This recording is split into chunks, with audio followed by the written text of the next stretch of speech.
So today we're fitting a dash cam to this 2015 Vito,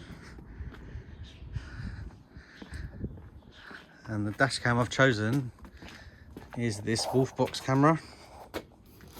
The camera's pretty nice, obviously made from our great friends the China people. Right, so that's the unit. That'll sit where a wing mirror would sit. There's your camera. That's my mount. I'm going to undo these 4 screws here. That'll mount to that.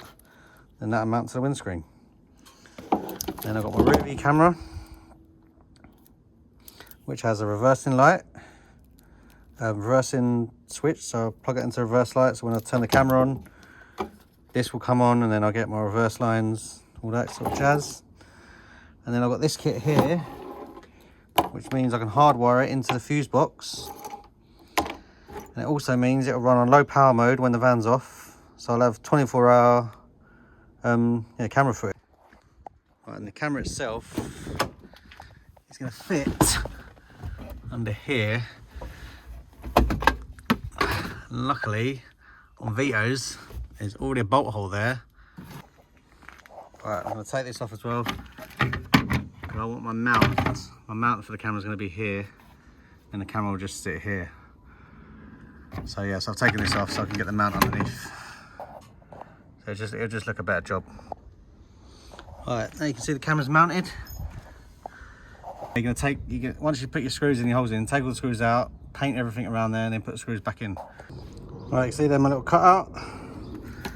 That there now will sit over the camera when I close it up.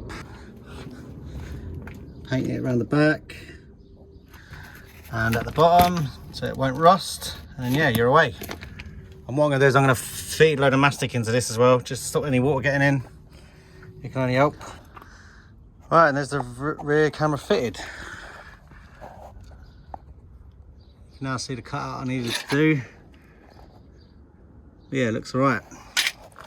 So for me, you can't really even notice it. It almost looks, yeah, it looks pretty good. Now, to find your reverse cable, you take the lamp out, which is 2 bolts there, and then it pops off. Now I know that the reverse bulb is the second one up from the bottom. Yeah, so 1, 2, 4 bulbs, second one up from the bottom, which is this bulb here, which will then relate to this wire here. You follow that round, so then you know then it's on. Follow the wire around, and you know then it's on the right hand side of the plug. You turn that plug over, so you can safely say that reverse cable is number 5, which is the blue and white cable. So I'm going to be basically splicing my reverse light switch into that cable, and then when the light comes on, that will come on.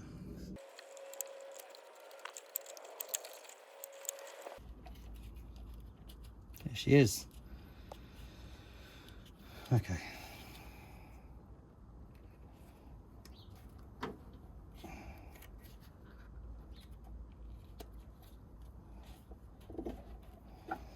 Good. That wasn't that bad in the end. So here we go.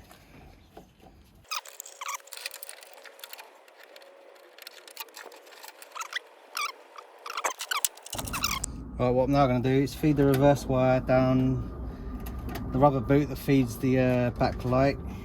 As you can see, I've got my reverse feed wire through that gap. And all I'm going to do now is I'm going to solder it onto this.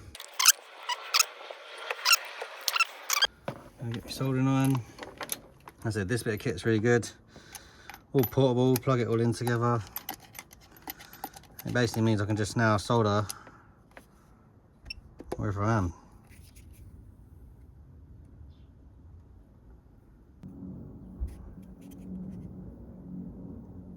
Right, and once you've done your soldering, it's a good idea to then test just to make sure the reverse light comes on still, which it does.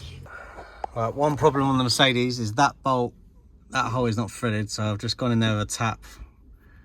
Right, there's your camera mounted. So I just threaded that hole, then just screwed it straight to there. And yeah, it will sit like that. Right, once you get your camera installed, you're just going to feed your cables up, 3 of them, GPS, reverse and power. And you're just going to feed them into this headlining all the way along. And then your GPS sensor wants to be like that. And again, feed the cables all the way through here. And then obviously you're going to have leftover cable. So just feed that into this trim here. Just lose it into this. It's pretty easy to do, it's not really hard. And then the same with the reverse camera, just feed that in. So I've got to get all this length in here, just feed it in, get rid of it. And then that's your power. And that'll go down to your fuse box. Right, now to get the power to this, it wants one ignition on power and one constantly live power. Now, there's a spare fuse holder up there, but when you put your electrical tester, you put the ground onto something metal on the car, and you get your positive. And you get your positive from your electrical tester, and you put that in one of the gaps, and if it's got power with the ignition off, then you've got power. And then for the ignition on part of the system, I found a spare fuse holder here, which only comes on when the ignition is on, so I'm going to put that in there. It's like a sort of separate fuse holder that comes with it. Put that in there. And now that means that when the ignition is on, that comes on. So it works perfect. Right, quick update on the camera. It's all installed. There's the rear camera. Nice and neat. Wire goes through that. Goes up the pillar, along the top.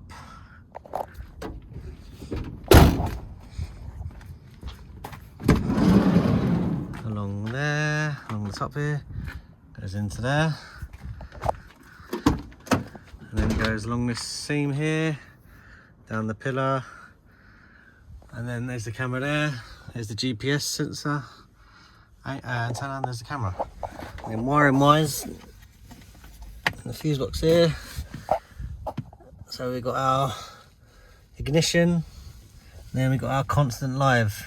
Both of these are spare fuses, so they're literally just, these fuses are just doing the camera, nothing they're doing, nothing else. Yeah, it's a pretty good install.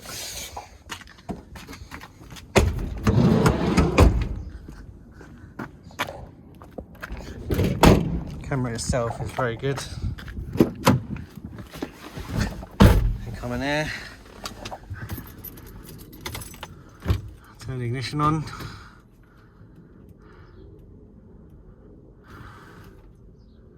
Camera will come on, saying time lapse over because I did have it time lapse. Then when you put it in reverse, it goes into reverse.